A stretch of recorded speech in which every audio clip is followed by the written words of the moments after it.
फिर नमस्कार सभी को। मेरा नाम है डॉक्टर आलोक तिवारी और ये मैंने शुरू करा है American course of sports medicine का सर्टिफिकेशन लेक्चर सीरीज़। और एपिसोड 2 या फिर चैप्टर 2 का नाम है पार्टिसिपेशन ऑफ हेल्थ स्क्रीनिंग। आपने कभी भी सोचा होगा, अगर आप कोच हैं और आप फिटनेस इंडस्ट्री में हैं, तो आपने सोचा होगा लाइफ में ना बहुत सारी चीज़ों के शॉर्टकट होते हैं। जैसे फिटनेस इंडस्ट्री में एक शॉर्टकट होता है पीईडी का, परफॉर्मेंस इनहैंसिंग ड्रग का। तो आपने तो जा कर के जिम में कई सालों सालों तक मेहनत करी, आपने सही टेक्निक्स लगाई, आपका नॉलेज भी इम्प्रूव हो गया। बट क्लाइंट ने जहाँ पर आपको चूज़ करने की बात थी, उसने किसी और को चूज़ कर लिया जिसकी बॉडी थोड़ी ज़्यादा अट्रैक्टिव थी आपसे, और उसने शॉर्टकट का भी यूज़ किया था।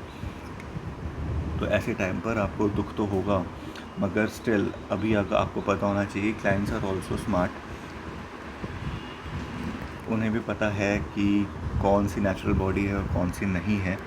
तो आपको पता होना चाहिए कि आप एक ऐसे कोर्स के लिए इनरोल करो जहाँ पे आपको एक सर्टिफिकेशन मिले, जहाँ पर ब्रेन का एक्सरसाइज होता है, जहाँ पे स्टडी होता है, जहाँ पे आपका इंटेलिजेंस चेक किया जा सकता है।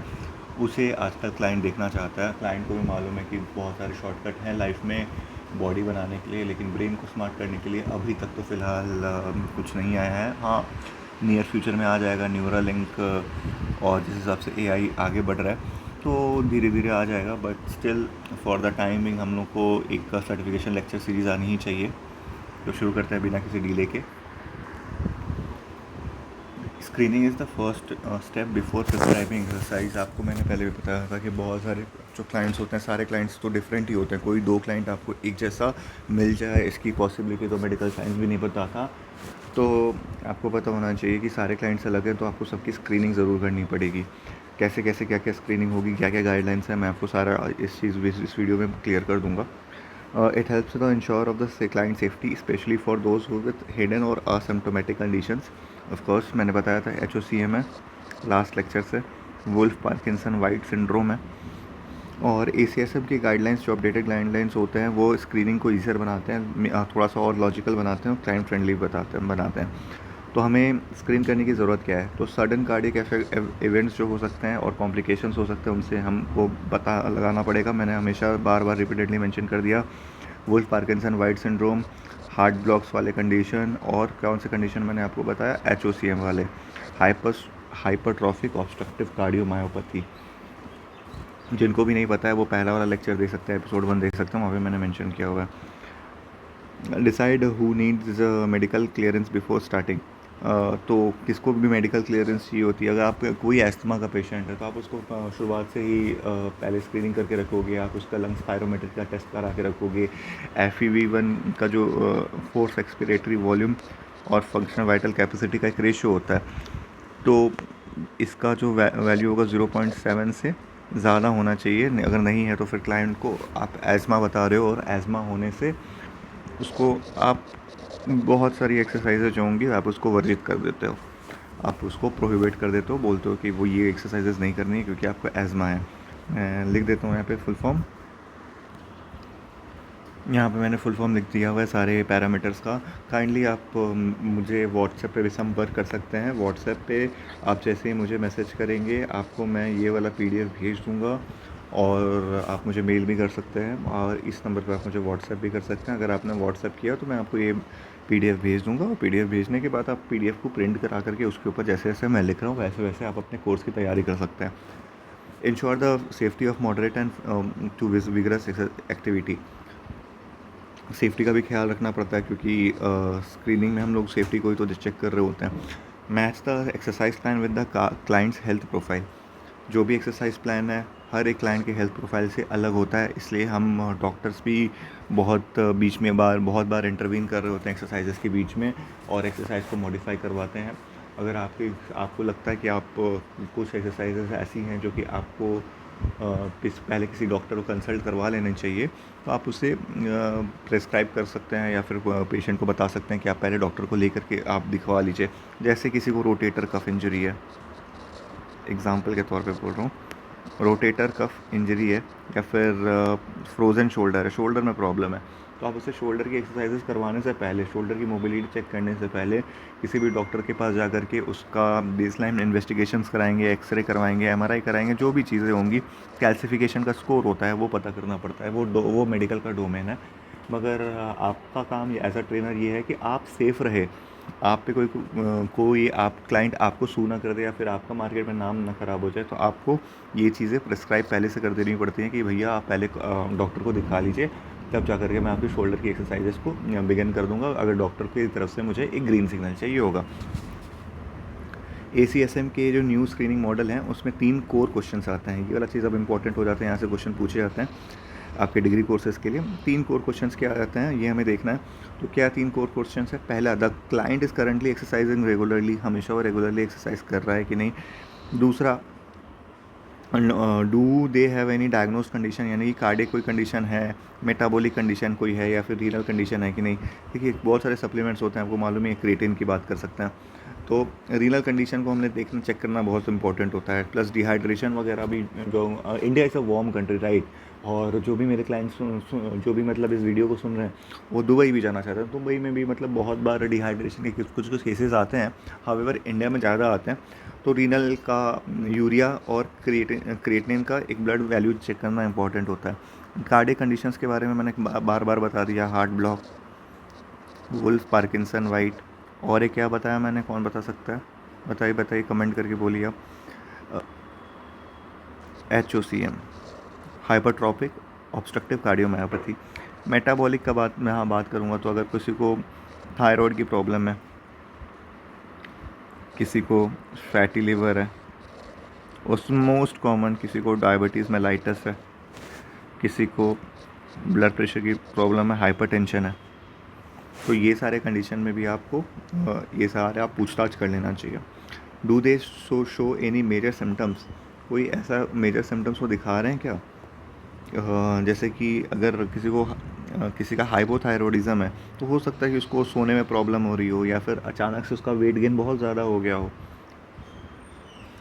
Combine this info with the exercise intensity they want to do, light, moderate और विग्रस।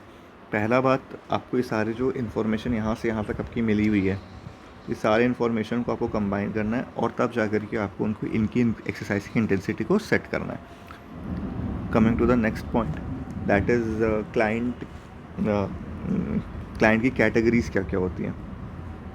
क्लाइंट की कैटेगरीज क्या क्या होती है? सबसे पहला होता है apparently healthy, no known disease, कोई भी नोन डिजीज़ नहीं है क्लाइंट को। मान लीजिए कोई 18 या 20 साल का बच्चा आ रहा है, या फिर एकदम यंग क्लाइंट है, उसको कोई बर्बिटी नहीं है, ब्लड इन्वेस्टिगेशन से ऑल ओके हैं, और जिम ने जो मेडिकल सर्टिफिकेशन लगवाया था उसमें भी एक रजिस्टर्ड मेडिकल प्रैक्टिशनर का साइन है, तो ये नोन डिजीज़ को कुछ भी नहीं है, कोई साइंस एंड सिम्टम्स नहीं है। Can start any intensity safely if already active होगा, हमेशा मतलब कुछ ना कुछ करता ही रहता है। स्कूल में भी किसी फुटबॉल टीम का प्लेयर है, और या फिर पहले भी उसने एक्सरसाइज करी है, हर रेगुलर भले ही ना रहा हो, या फिर लेकिन उसकी कुछ ना कुछ डेली एक्टिविटीज़ है, तो आप उसको जज कर सकते हैं। देखिए यहाँ पे ही तो असली कोच की बात आती है ना, कि कोच को पता होना चाहिए कि कब सही डिसीजन लेना है, कब सही डिसीजन नहीं लेना है, कब उसे अपरेंटली हेल्दी बोलना है, या फिर डायग्नोज बट असिम्प्टोमेटिक भी बोल सकते हैं। आप उसको चेक करिए, देखिए, may need medical clearance before stating the vigorous exercise. मैंने आपको बताया रोटेटर कफ इंजरी है, किसी को फ्रोजन शोल्डर है, तो फ्रोजन शोल्डर वाले पेशेंट को आप विगरस एक्सरसाइज पहले नहीं बता सकते हैं, पहले उसका मेडिकल क्लियरेंस होना चाहिए, एक मेडिकल सर्टिफिकेट पे एक रजिस्टर्ड मेडिकल प्रैक्टिशनर का साइन होना चाहिए, ठीक है। मॉडरेट एक्सरसाइज में भी अलाउड अंडर ऑब्जर्वेशन में हमें रखना है, कोई भी शोल्डर पे हम लोग स्ट्रेन नहीं दे देंगे, पहले दिन ही उससे पुलअप्स नहीं करवा लेंगे, ये सारी चीज़ें। सिम्टोमेटिक और रिसेंटली इनएक्टिव, तो हाँ सिम्टोमेटिक, उसको अब लक्षण भी दिखाई दे रहे हैं, तो उसको फुल मेडिकल क्लियरेंस चाहिए होगा, ठीक है। अगर उसके मतलब शोल्डर उठ ही नहीं रहा है, एक शोल्डर उठ ही नहीं रहा है, तो फिर आपको उसको कोई भी एक्सरसाइज, आपको इवन पैर के भी एक्सरसाइजेस कराने से भी पहले आपको उसका मेडिकल कंडीशन, उसका मेडिकल क्लियरेंस चेक कर लेना पड़ेगा। तो आगे हम लोग चेक करते हैं कि आगे क्या बोल रहे हैं। 3 तरीके के क्लाइंट्स हो गए, एक हो गए असिम्प्टोमेटिक हेल्दी, या फिर apparently healthy, diagnosed but asymptomatic, और सिम्प्टोमेटिक और रिसेंटली एक्टिव। मैं हमेशा बोलूँगा सारे क्लाइंट्स को कि एक अपने डॉक्टर के साथ सारे क्लाइंट्स या फिर सारे कोचेस को भी बोलूँगा कि अपने डॉक्टर के साथ आप हमेशा संपर्क में रहे। वो डॉक्टर आपको सही तरीके से ही गाइड करेंगे, और क्योंकि उनकी स्पेशलाइजेशन ही होती है कि डिजीज़ेस को जज कर सके और एक्सरसाइज कैसे करानी है, क्या आपको स्पॉटिंग देखनी है, क्या फॉर्म है क्या नहीं है, कैसा डाइट मतलब मेंटेन हो रहा है नहीं हो रहा है, आप एज अ कोच उस चीज़ को हैंडल कर सकता है। और इस सर्टिफिकेशन के बाद अगर आपने ये एग्ज़ाम को क्लियर कर लिया, ACSM के एग्ज़ाम को क्लियर कर लिया, तो ऑफ कोर्स आप बेटर पोजीशन पे होंगे बहुत सारे डिसीजंस को ले पाने के लिए। Sign and symptoms of requiring medical attention. अब यहाँ पे हम लोग और थोड़ा सा डिटेल में जाएंगे। चेस्ट पेन और डिस्कम्फर्ट विद एक्सर्शन, मैंने बताया सारे। फिर से हार्ट की कंडीशन, ये वाला सारा चीज़ जैसे पेशेंट्स मैंने आपको मेंशन किया, heart block, HOCM, heart failure, ये सारे पेशेंट्स हो सकते हैं। ब्रेथलेसनेस और at end load over work, यानी कि हमेशा बस बैठे बैठे भी उसे ब्रेथलेसनेस हो रहा है, यानी कि हो सकता है कि एजमा हो।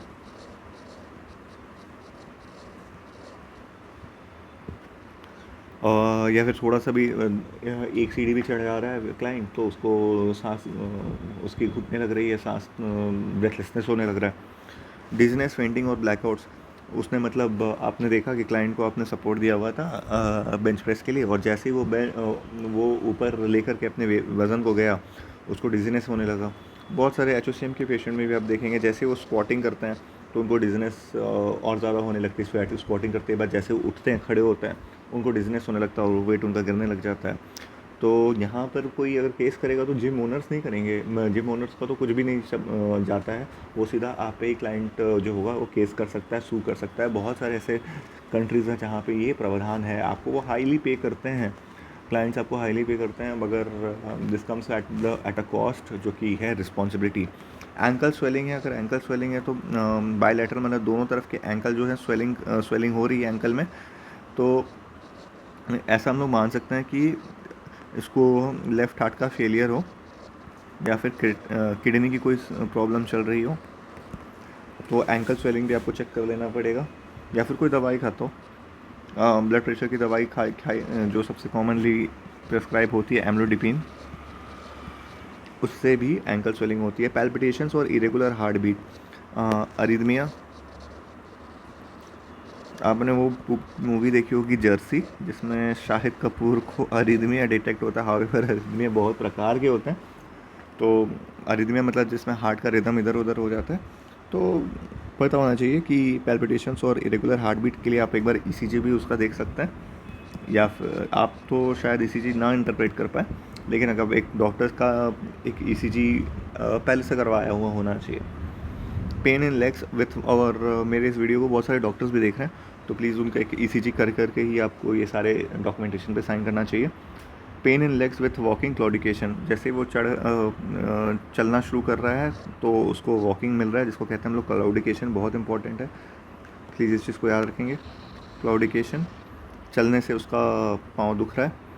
नोन हार्ट मरमर, मतलब हार्ट में कोई कंडीशन है, कोई हार्ट के कहीं पे छेद है, या फिर कोई छेद बंद नहीं हुआ है, या फिर कोई वाल्व है जो कि ज़्यादा स्टिफन हो चुका है, तो ब्लड अच्छे से नहीं निकल पा रहा है, स्पीड से निकल रहा है, या फिर स्लो निकल रहा है, या फिर पूरी तरीके से नहीं निकल रहा, तो हार्ट एक अलग तरीके का साउंड प्रोड्यूस करता है, जिसको कहते हैं हम लोग मरमर। मरमर मतलब एक अलग तरीके का साउंड है हार्ट का, जो कि फिजियोलॉजिकल नहीं है, पैथोलॉजिकल है, वो हार्ट के पैथोलॉजी को बताता है। इसीलिए जब डॉक्टर स्टेथो लगा कर सुनते हैं ना, तो वो सिर्फ हार्ट के साउंड से बहुत चीज़ों को प्रेडिक्ट कर सकते हैं कि इनके पास जो पेशेंट है उनके साथ क्या कंडीशन हो सकती है। ठीक है, आपको मालूम है ना, स्टेथो ऐसे करके लगाते हैं पेशेंट के चेस्ट पे,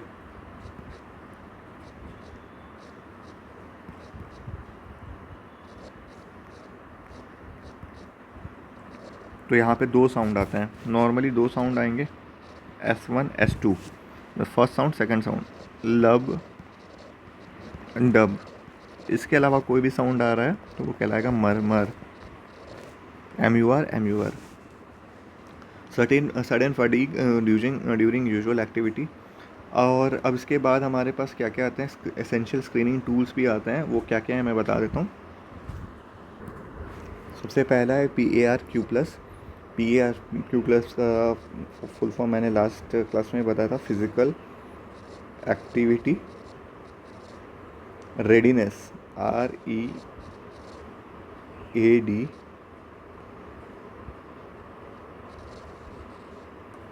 रेडीनेस।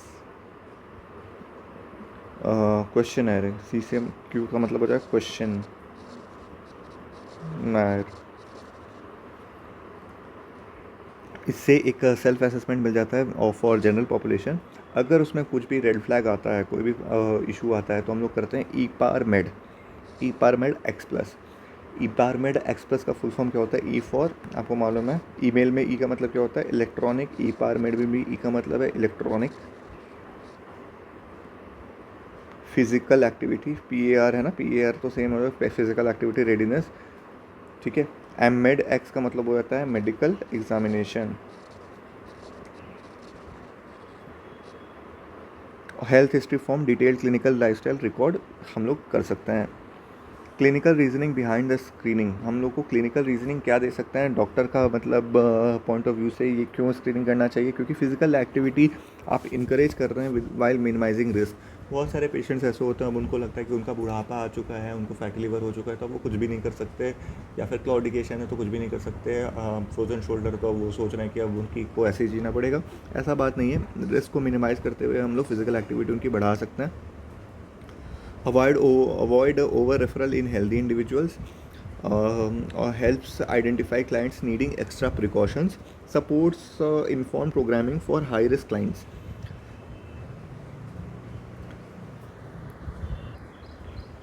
तो मतलब समझ लेते हैं, यहाँ पर बोल रखा हुआ है अवॉइड ओवर रेफरल इन हेल्दी इंडिविजुअल्स। अगर कोई हेल्दी इंडिविजुअल है, आपने उसको पहले से ही एसेस कर लिया, तो आप उसको 4 5 10 जगह पे आप नहीं भेज रहे होगे। आप उसको मालूम है कि अगर मैं इसका सिर्फ प्रोटीन इनटेक का ही मैनेज कर लूँगा, तो इसको अलग से किसी न्यूट्रिशनिस्ट के पास भेजने की ज़रूरत नहीं है, अलग से किसी डॉक्टर के पास भेजने की ज़रूरत नहीं है। तो आप उसको पहले से ही ओवर रेफरल से बचा दे रहे हो। फिर क्या होगा, आप बहुत सारे जो क्लाइंट्स होंगे जिनको एक्स्ट्रा प्रिकॉशंस चाहिए, जैसे बूढ़े क्लाइंट्स हैं कोई, या फिर कोई ऐसी लेडी हैं जिनको मेनोपॉज आ चुका है, तो आपको मालूम होगा कि इनको थोड़ा सा एक्स्ट्रा प्रिकॉशन पे ध्यान देना है और उनको ज़्यादा सपोर्ट देना है, इनको ज़्यादा वजन नहीं प्रोवाइड करना है। तो वैसे आप आइडेंटिफाई कर सकते हो, और आप विथ टाइम एक गुड कोच ही कहलाओगे। गुड आई मीन अगर आप उस चीज़ को अच्छे से फॉलो करते हो तो एक्सेलेंट ही कहलाओगे। गुड भी कहना आजकल थोड़ा सा मीडियोकर टर्म है। अगर आप ये लेक्चर फॉलो कर रहे हो और अगर आप मेरे स्टूडेंट हो तो आप एक्सेलेंट कोच ही बनोगे। Supports inform programming for high risk clients, तो जो हाई रिस्क क्लाइंट्स है, जैसे फैटी लिवर हो गया, वो मैंने बताया आपको, फ्रोजन शोल्डर हो गया, तो इन्फॉर्म प्रोग्रामिंग उनको पहले आप बता करके ही पूछ रहे हो कि ये सारी चीज़ें मैं आपको एक्सरसाइज कराऊंगा, इसका रिस्क बेनिफिट का रेशियो आप चेक कर लीजिए, तब आप हाई रिस्क क्लाइंट्स भी आपके उसमें रहेंगे ना, कन्फ्रंटेशन में रहेंगे, उनको भी मालूम रहेगा कि वो what they are opting for. तो समरी यही है कि pre participation in screening is not just a formality, it's a safeguard, ये हमें लेना ही चाहिए। ACSM revise flow chart improve decision making in fewer barriers, always individualise screening based in client status and training goals. तो हमें हमेशा ही client का स्टेटस भी चेक करना पड़ता है कि कैसा वो उसको खाना पीना है, वो कुछ सप्लीमेंट्स अफोर्ड कर सकता है कि नहीं, क्या वो टेस्ट कुछ करा सकता है कि नहीं। क्योंकि MRI भी आप देखोगे, मैंने तो बोल दिया कि MRI शोल्डर कराने के लिए, लेकिन MRI इंडिया में बहुत महंगा होता है। बहुत सारे अगर मान लीजिए कॉलेज स्टूडेंट है, उसके पास उतने पैसे ही नहीं होंगे, तो फिर आपको उसके हिसाब से भी चेक करना पड़ेगा।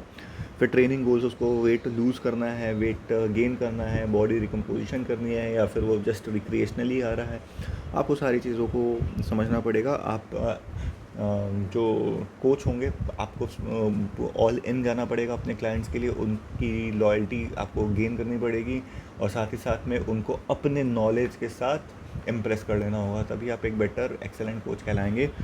तो एक और चीज़ मैं बताऊंगा कि ये जो PAR और ई-पार-मेड एक्सप्रेस के जो क्वेश्चन आ रहे हैं, वो आपको याद नहीं रखने पड़ते पूरे के पूरे, आपको सिर्फ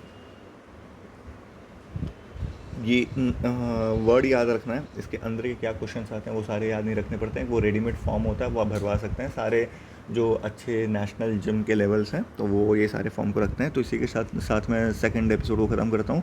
कमेंट करके ज़रूर बताइएगा कि आपको ये वीडियो कैसा लगा, और आप मेरे व्हाट्सएप नंबर पर भी कॉन्टैक्ट करके इस चीज़ का नोट्स आप एक PDF फॉर्मेट में ले सकते हैं, ताकि आप इसको प्रिंट करा करके लेक्चर आप डायरेक्टली मेरे वीडियो को देखिए और अपने नोट्स को इंटैक्ट करिए और फ्लाइंग कलर्स के साथ पास होइए। Thank you.